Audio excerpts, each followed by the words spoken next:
नमस्कार, आप live cities देख रहे हैं। मैं हूं आपके साथ मिस्टर नमनी। देखिए, बिहार में रोजगार की व्यवस्था को सुनिश्चित करने के लिए, बिहार में बेरोजगारी को दूर करने के लिए पर्यटन विभाग ने एक बड़ा आदेश जारी किया है।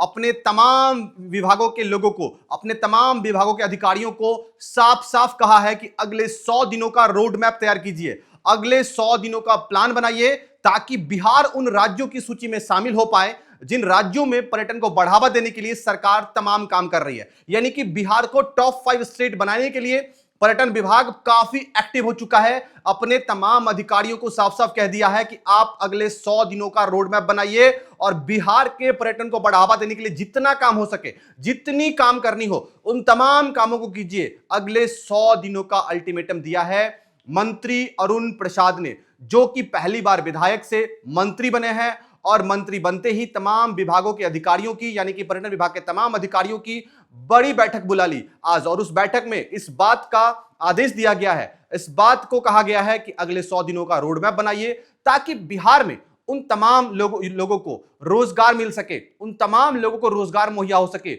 जो लोग पर्यटन विभाग में अपनी दिलचस्पी रखते हैं। क्योंकि बिहार में अगर पर्यटन को बढ़ावा मिलेगा तो होटलें खुलेंगी, वो भी होटलें 5 स्टार लेवल की खोलने की प्लानिंग चल रही है। उसके बाहर लोग दुकान लगाएंगे, लोगों को रोजगार मिलेगा, तमाम रोजगार की व्यवस्थाएं सुनिश्चित की जाएगी। ऐसे में पर्यटन विभाग ने अपने अगले 100 दिनों का जो रोडमैप बनाया है, उसमें इस बात का अब देखना होगा कि अगले 100 दिनों में पर्यटन विभाग के तमाम अधिकारी क्या रोडमैप बनाते हैं, क्या क्या काम होता है और किन कामों के बाद अगले 100 दिनों के बाद किस तरीके से रोजगार का सृजन होता है। क्योंकि आपको मैंने पहले ही बताया था कि अरुण शंकर प्रसाद, जो कि पर्यटन के साथ साथ कला संस्कृति और युवा विभाग के मंत्री हैं, और वो मंत्री बनने के साथ ही कड़ा रुख अपना लिए हैं, एक्शन मोड में है। ऐसे में तमाम विभाग के अधिकारियों को आज निर्देश दिया गया है कि आप अगले 100 दिनों का रोड मैप बनाइए। और उस रोड मैप में बिहार में तमाम होटलें बनाने के काम शुरू होंगी, क्योंकि बिहार में उन पर्यटकों को रहने के लिए जो पर्यटक स्थल है उसके साथ साथ वहां पर होटल बनेंगे, होटल में पर्यटक आके ठहरेंगे, रोजगार का सृजन होगा। क्योंकि सबसे मेन जो बिहार में अहम मुद्दा है वो रोजगार का है। रोजगार का सृजन तभी होगा जब तमाम काम होंगे। ऐसे में ये जो फैसला लिया गया है, ये जो अधिकारियों को निर्देश दिया गया है, ऐसे में बिहार के युवाओं में